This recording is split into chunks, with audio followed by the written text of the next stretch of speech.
Madumiswe uJesu Kristo.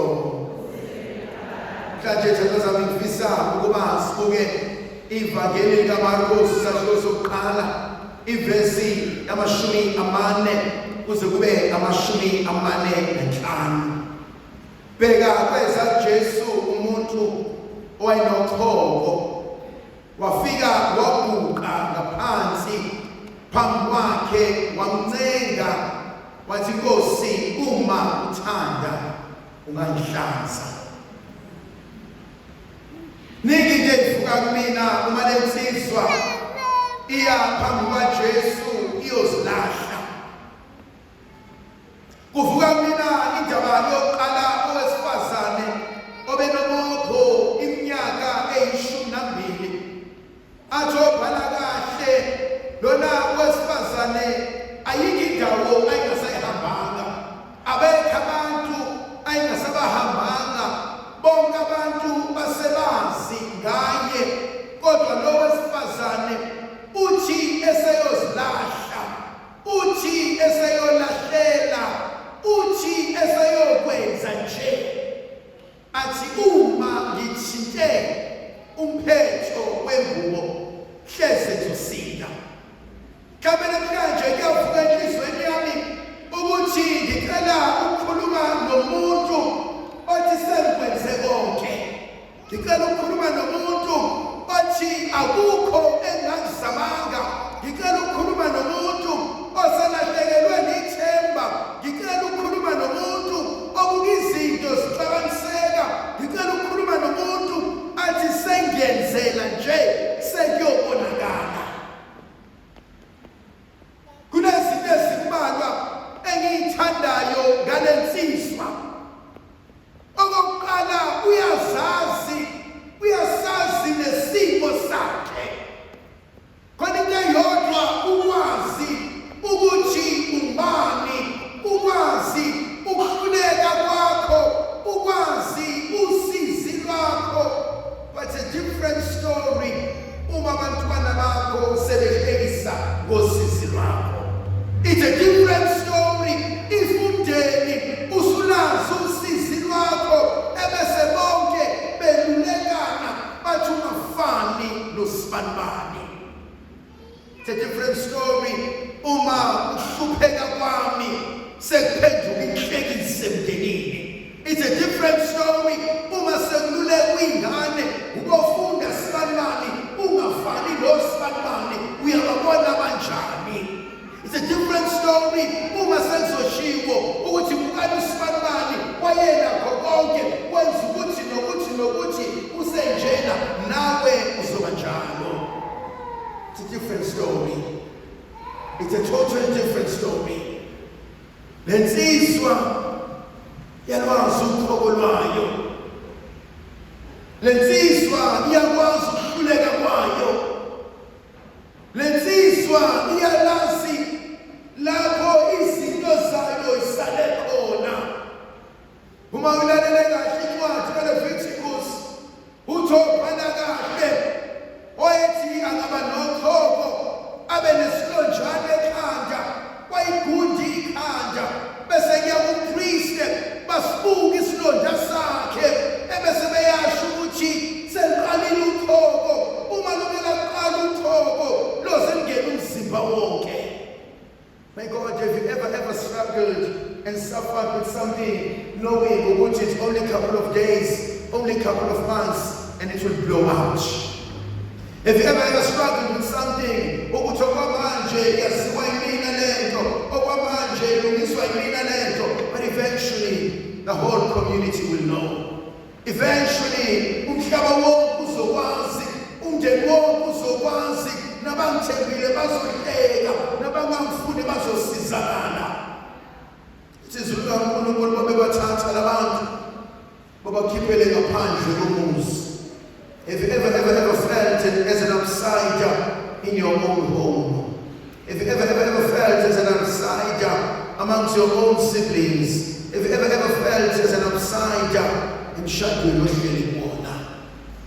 You realize ukuthi angisabelongi lana. You realize ukuthi abasafuni ukuba nami. You realize ukuthi ayiseke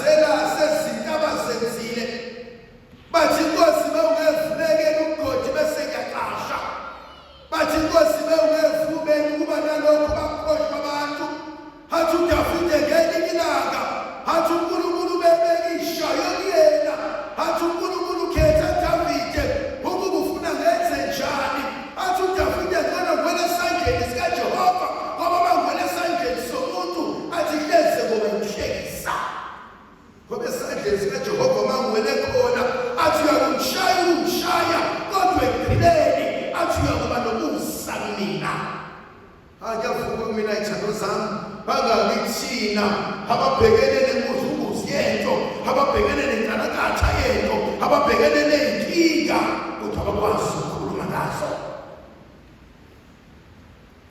sukunebini awunako ukuthula sukunebini yakhathazeka bayabuza abantu yini lenesho usibanibani yini lenedala usibanibani angabuye ekhaya yini lenedala usibanibani aphuze utshwala yini lenedala usibanibani abehave kanje abazi ukuthi kwenzakalani abazi ukuthi udliwa yini okovuka ekuseni from January April namhlanje every day uyavuka ekuseni nabantu bonke ntambama uyabuya every day uyavuka ekuseni nabantu bonke ntambama uyabuya makuphela inyanga now uyokrosa nabo bonke abantu only to come back and tell your wife umsebenzi wami lahlekela last day September. I can't tell you but I don't know how to explain it.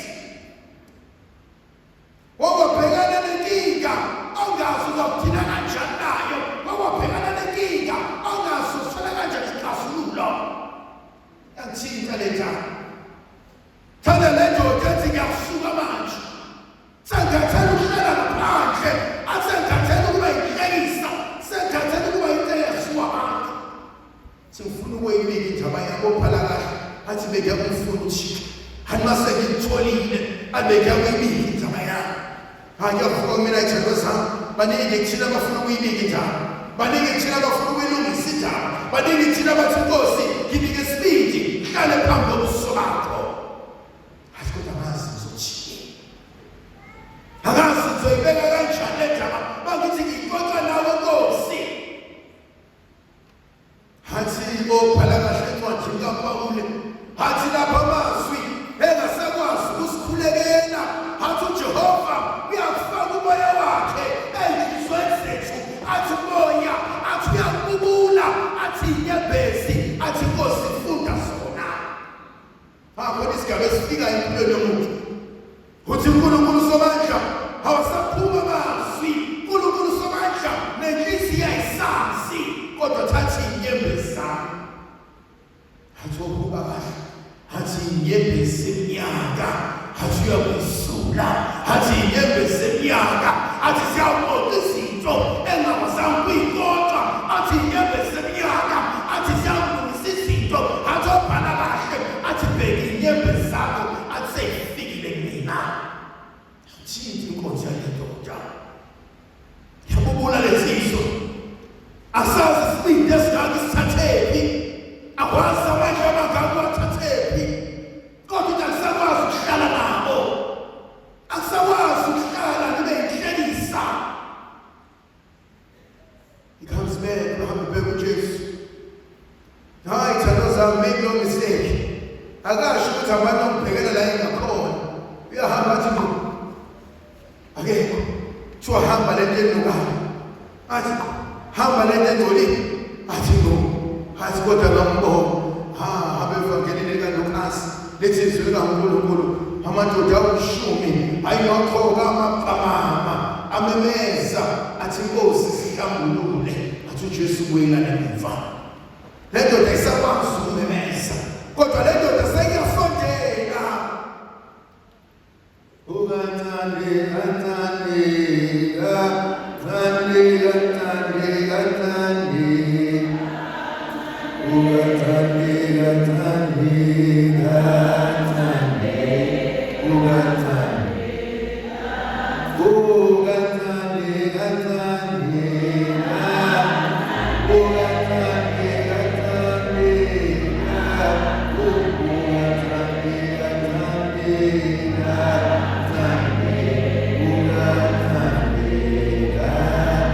Oh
You can't expect to be healed overnight. Hey,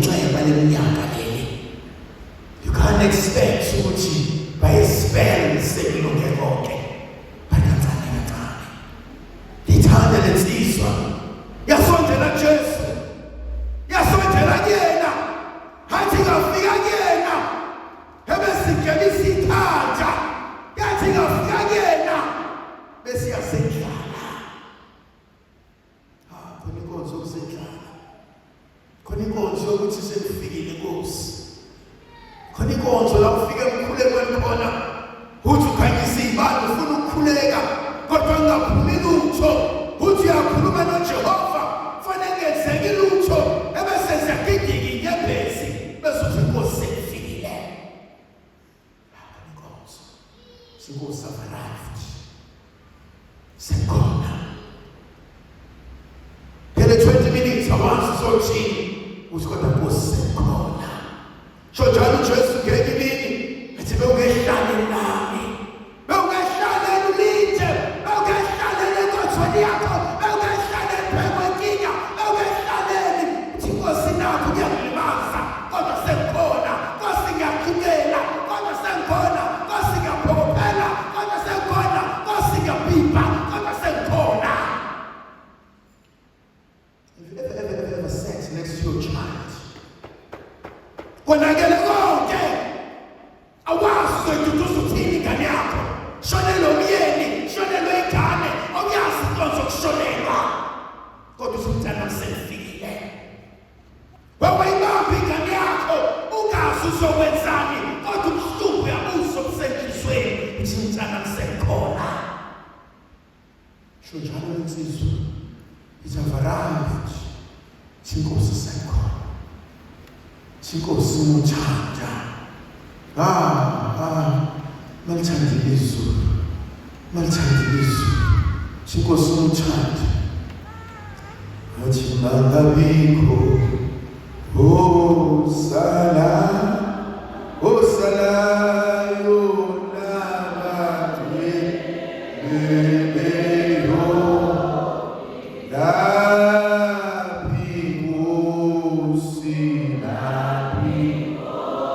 Ingosi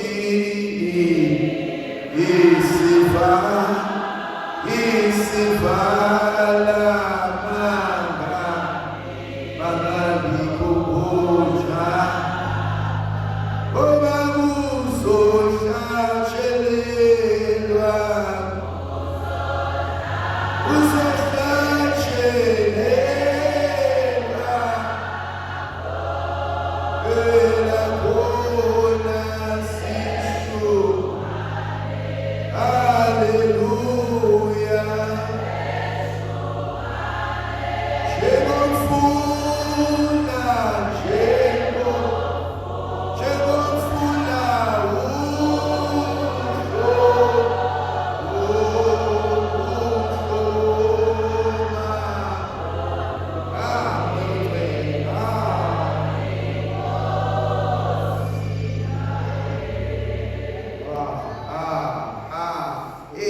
Siyathanda sihlabunuka ngoba sizulele nathi sibusiso sifike uyisento njalo nomoya ogcweleyo